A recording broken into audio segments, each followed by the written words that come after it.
Praise the Lord. धन्यवाद प्रभु यहोवा का, प्रभु यीशु का, पवित्र आत्मा का। प्रभु यीशु की शांति आपके साथ, आपके पूरे परिवार के साथ बनी रहे। आमीन। तो दोस्तों, आज हम बात करेंगे कि पतरस पानी में क्यों डूबना शुरू हो गया था। जब तक कि यीशु जब झील पर चलकर आ रहे थे तो पतरस ने उनसे कहा कि मुझे भी आज्ञा दे कि मैं भी झील पर चलूं। लेकिन कुछ समय बाद वो डूबने लगा। ऐसा क्या हुआ था कि पतरस ने ऐसा क्या देख लिया कि वो डूबने लग गया था पानी में। आज का वचन है मत्ती उसकी 14 उसके 28 वचन से हम पढ़ेंगे। पतरस ने उसको उत्तर दिया, हे प्रभु, यदि तू ही है तो मुझे अपने पास पानी पर चलकर आने की आज्ञा दे। पतरस ने यहाँ पर आज्ञा मांगी कि अगर तू परमेश्वर है, क्योंकि अगर उससे ऊपर पड़े तो वो डर गए थे कि कहीं ये पानी पर जो चलकर आ रहा है कोई भूत प्रेत तो नहीं है, कोई दुष्ट आत्मा तो नहीं है। तो परमेश्वर ने उनको कहा था, ऊपर वाली वर्ष में अगर हम पढ़े 27 में, तब यीशु ने तुरंत उनसे बातें की और कहा, डांडस बांधो, मैं हूँ, डरो मत। तो उसके बिहाफ पर पतरस ने जानने के लिए कि यीशु ही है, तो उसने कहा कि अगर तू प्रभु है तो मुझे आज्ञा दे कि मैं पानी पर चल सकूं तेरी तरह। तो 29 में उसने कहा, आ। तब पतरस नाव से उतरकर यीशु के पास जाने को पानी पर चलने लगा। यही मेन पॉइंट है कि जब वो नाव पर से उतरा और पानी पर चलने लगा, कि जब उसने यीशु की तरफ देखा कि वो चल रहा है, उसने मुझे कह दिया कि आ जा। तो वो उसी पानी पर चलने लगा जिस पर यीशु खड़े थे। लेकिन कुछ समय बाद वो डूबने लग गया। क्यों? तब पतरस नाव पर से उतरकर यीशु के पास जाने को पानी पर चलने लगा, पर हवा को देखकर डर गया। मेन बात क्या हुई यहाँ पर? एक वर्ड पर फोकस कीजिए कि हवा को देखकर डर गया। यहाँ पर प्रभु यहोवा की, यीशु की आज्ञा टूट गई, क्योंकि प्रभु यहोवा भी सेम चीज कहते हैं कि मत डरो। प्रभु यीशु ने भी ऊपर सबसे पहले यही कहा कि मैं हूं, मत डरो। लेकिन फिर भी वो डर गया। उसका फोकस यीशु मसीह से हटकर डरने की तरफ हो गया कि ये तूफान आ रहा है, मैं डूब जाऊंगा। जब तक वो मेरे परमेश्वर के चेहरे की तरफ देखता रहा, तब तक वो पानी पर चलता रहा। लेकिन जैसे ही उसका ध्यान हवा पर पड़ा, तूफान पर पड़ा, उन लहरों पर पड़ा, तो वो डूबना शुरू हो गया। तो ऐसे ही दोस्तों, अगर हम अपनी लाइफ में परिस्थितियों को देखते हैं कि परिस्थिति बहुत बड़ी है, हमारा कर्जा बहुत बड़ा है, हमारे मेडिकल इशू बहुत बड़ा है, तो हमारे लिए वो सचमुच बड़ा है। हम उसमें डूबते जाएंगे, हम परेशान होना शुरू हो जाएंगे, हम ख़त्म हो जाएंगे, क्योंकि हमारा फोकस ही नहीं है कि जो जिंदा जलाली परमेश्वर है, जो जिसके खून के वसीले से हम चंगे होते हैं, जिसने हमारे सारे कर्ज़ों को उतार दिया है, हम उसके ऊपर तो फोकस ही नहीं करते। हमारा फोकस क्या हो जाता है? नहीं, हमारा कर्जा बड़ा, नहीं, हमारा बीमारी बहुत बड़ी है। लेकिन भूल जाते हैं कि सबसे बड़ा जो है हमारे पास है, वो है सर्वशक्तिमान यीशु नाज़रत। उससे बड़ा ना कोई है, ना कोई था। तो इसलिए अपना फोकस हमेशा अपने यीशु पर बना के रखिए। जब दानियल को पता था ना कि राजा ने ये फरमान निकाल दिया है कि कोई उसके अलावा, जो जिस देवता को मानता था, उसके अलावा किसी और की उपासना करेगा तो उसे मार दिया जाएगा, पर दानियल ने मरना मंजूर कर लिया। लेकिन वो अपनी दोपहर की प्रार्थना करने गया ही गया। उसको पकड़ लिया, उसको शेरों के सामने डाल दिया, और शेरों के मुंह यहोवा ने बंद कर दिए थे। तो वो आपके लिए क्यों ना करेगा? आपकी हर चीज़ को नया कर देगा, आपके कर्ज़ों को उतार देगा। हर मेडिकल साइंस उसके सामने फेल है।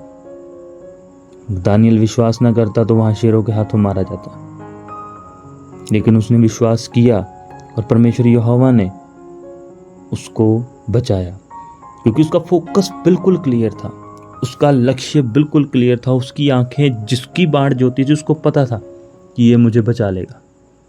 उसको ये बात का इल्म था कि यहोवा इन शेरों के मुंह को बंद कर देगा, इन सभी जो भी युक्तियां करते हैं इनको सबको फेल कर देगा। इसलिए वो बचा वहाँ पर। बाइबल में इतनी एग्जाम्पल्स हैं, अगर देने पर आऊँ तो वीडियो कम से कम नहीं तो 1 घंटे से ऊपर चली जाएगी। इतनी ज़्यादा एग्जाम्पल हैं कि जिन्होंने यहोवा की बाढ़ जोई है वो कभी शर्मिंदा लज्जावान नहीं हुए। वचन कहता है जो आंखें यहोवा की तरफ देखती हैं वो कभी शर्मिंदा लज्जावान नहीं होती। दाऊद प्राइम एग्जाम्पल, गोलियत को मार दिया एक बच्चे ने, टीनेजर ने गोलियत को मार दिया। क्यों मार दिया? क्योंकि उसको बिलीव था कि ये जो मुझसे बड़ा खड़ा है, लेकिन मेरे पास जो है वो दुनिया का सबसे बड़ा है, वो स्वर्ग का सबसे बड़ा मेरे साथ है। उसको विश्वास था कि मेरे साथ जो है वो अद्भुत युक्ति करने वाला है।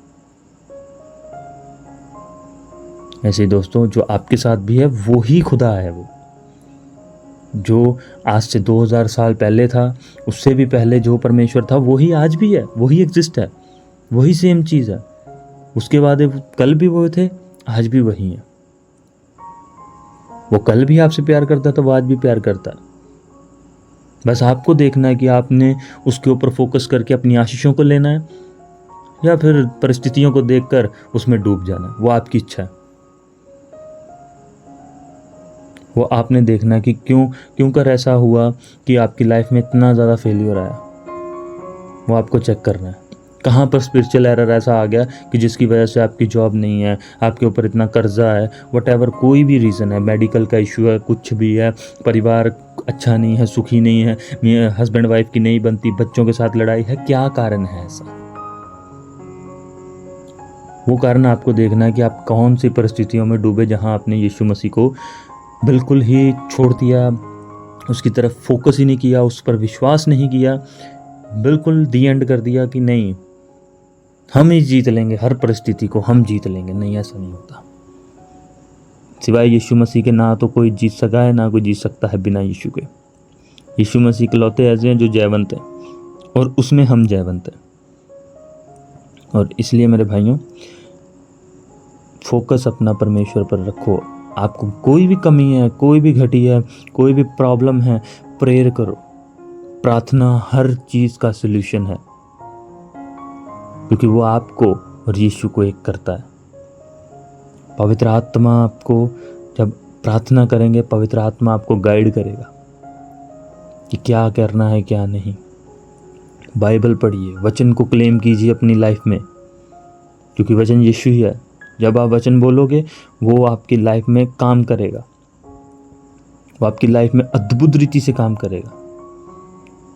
सो आज का वचन यही है कि आपको अपना फोकस क्लियर रखना है, अपने परमेश्वर पर अपनी निगाहें टिकाई रखनी है, और हमेशा से एक बात पर ध्यान रखना है कि आपको बचाने वाला, आपके सारे गुनाहों को लेने वाला, आपकी बीमारियों को, शर्मिंदगियों को, कमी घटियों को जिसने क्रूस पर लिया है, वो आपके साथ आज भी खड़ा है। वो मरा नहीं है, मुर्दा नहीं है, वो कब्र में नहीं पड़ा, उसकी कब्र आज भी खाली है। वो जिंदा परमेश्वर है, वो प्रार्थनाओं का उत्तर देने वाला है। वो आज भी आपकी सुनता है, क्योंकि वो कभी नहीं सोता, कभी नहीं ऊँगता। वो आज भी आपको देखता है, उसको आपकी फिक्र है। लेकिन जब आपका ही फोकस नहीं होगा तो वो भी क्या कर लेंगे? He is a God but he is not a dictator.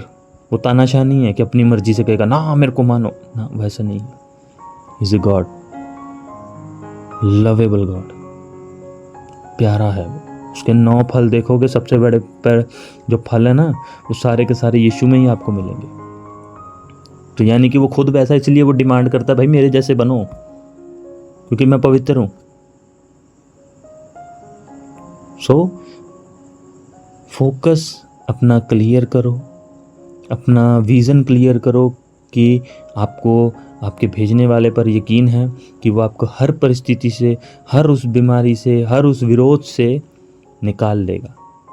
कईयों को प्रचार करने पर विरोध होता है, लेकिन जो लोग उस पर बिलीव करते हैं ना, वो कभी भी नहीं रुकते, वो करते जाते हैं। 12 को रोकने की कोशिश की थी, आज कितने करोड़ हैं। बात वही है कि विजन था उनका, उनकी आंखें यीशु की तरफ लगी हुई थी कि नहीं। स्तिफनुस मरता हुआ तक कहता गया कि नहीं, मेरे को स्वर्ग खुल गया है, मेरे सामने यीशु खड़ा है। उसकी आंखें भी थी, मर रहा था वो तो कह सकता था परमेश्वर मैं तेरी सेवा कर रहा हूँ, मैं तो मर गया। लेकिन नहीं, मरता तक भी ये कह रहा था, मौत सामने थी, पत्थर पड़ रहे थे, तब भी वो मुंह पर ये कह रहा था कि मेरे लिए स्वर्ग खुल गया और यीशु मेरे सामने खड़े। तो भाइयों, अपने विज़न को क्लियर कीजिए, अपने फोकस को क्लियर कीजिए, क्योंकि परमेश्वर आपसे बहुत प्यार करता है। वो आज भी आपको उतना ही प्यार करता है जितना पहले करता था। वो आपको आज भी पुकारता है। अपनी परिस्थितियों से घबराइए नहीं, अपने यीशु को छोड़िए नहीं किसी भी बात को लेकर, क्योंकि शैतान हमेशा आपको परिस्थितियों में उलझा लेगा। अगर वो जिस चीज़ से आपको देख लेगा कि आप टेंस होते हो, आप डिप्रेस होते हो, वो वही चीज़ आपकी लाइफ में ले आएगा। ये खुदा के बहुत अच्छे दास ने ये बात कही है, अपोस्तल अंकुरनुल्लाह जी ने, कि शैतान जब भी देख लेता है कि नहीं, ये चीज़ से ये इंसान तंग हो रहा, वो उस चीज़ को ले आएगा उसकी लाइफ में। क्योंकि वचन कहता है भाई कि जो बाड़ा तोड़ेगा सांप उसको डसेगा। क्योंकि हम जहाँ डर गए वहाँ हमारे परमेश्वर का वचन हमसे दूर होगा। क्योंकि 366 बार बाइबल में कहा गया है मत डर, यानी कुछ तो वजह है, तभी परमेश्वर ने बार बार ये बात कही कि मत डर, मुझ पर ध्यान दे, मुझ पर फोकस कर। दाऊद ने भी उस पर ही फोकस किया था। That's why he is the king. और ऐसा राजा, छोटा मोटा राजा नहीं, बहुत बड़ा राजा, कोई जंग ही नहीं हारा था, कोई लड़ाई नहीं आज तक हारा था। उसके जैसा राजा आज तक पैदा ही नहीं हुआ। Highly blessed, highly conqueror. क्यों? क्योंकि परमेश्वर की तरफ उसकी आंखें थी। अगर वो अपनी सामर्थ्य पे जाता तो मर जाता, शाऊल से ही मर जाता। लेकिन नहीं, उसे अपने से ज़्यादा अपने यहोवा पर भरोसा था कि नहीं, मैं उसकी सामर्थ्य से जीता हूँ। तो धन्यवाद प्रभु यीशु का इस वचन के लिए। मेन यही है कि आप सब अपना फोकस, अपनी आंखें परमेश्वर पर लगा के रखिए। परमेश्वर आपके हालातों को बदल देगा, वो आपकी हर परिस्थिति को दूर कर देगा, क्योंकि परमेश्वर आपसे प्रेम करता है। पतरस भी अगर उसकी तरफ देखता रहता, हवा से ना डरता, कि तूफान से ना घबराता, तो वो पानी पर चलकर यीशु के पास जाकर उसके गले भी लगा सकता था। लेकिन वो पानी में डूबा। लेकिन परमेश्वर इतने दयावान है कि फिर भी हाथ दे के निकाल लिया कि कोई बात नहीं, तू गिरा है, मैं उठा लूँगा। तो धन्यवाद प्रभु का इस वचन के लिए। वो आप सबको बहुतायत की आशीष दे इस वचन से। प्रभु आपके जीवन को बदले और अपना फोकस, अपनी आंखें सिर्फ यीशु मसीह पर लगा के रखिए। अपनी आशा यीशु मसीह पर लगा के रखिए, क्योंकि वो आपको अच्छे से जानता है, वो आपकी परिस्थितियों को जानता है, वो हर चीज़ को बदलने की ताकत रखता है। क्योंकि ये दुनिया उसके लिए ही, उसके द्वारा, उसकी महिमा के लिए ही सृजी गई है। सो परमेश्वर आप सबको इस वचन से बहुत तायत की आशीष दे। खुदावंद आपको आपके परिवार के साथ बना रहे। आप सबको परमेश्वर यीशु की शांति बनी रहे। आमीन।